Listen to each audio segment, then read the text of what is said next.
Hi, this is Victor Antonio with another sales presentation tip. Let's say that you're going to go see a customer and you're going to make your presentation.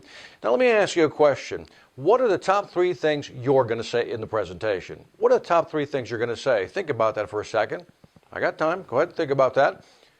Thought about them? Now, if I were to ask your customer what are their top 3 reasons they want to hear your presentations, do you think they would match?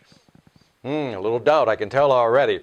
The answer is probably not. See, your expectations of what you want to say may differ from what your expectations of what the customer wants to hear may differ.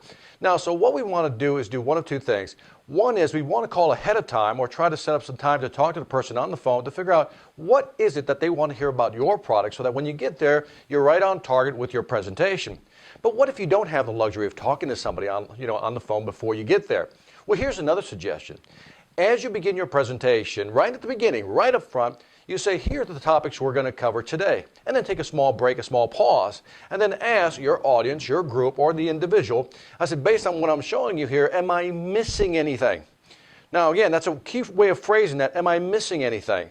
You don't want to say, did I miss anything? You want to say, am I missing anything? Like that, the client can respond, well, you know what, I also wanted to find out about this, that, and that.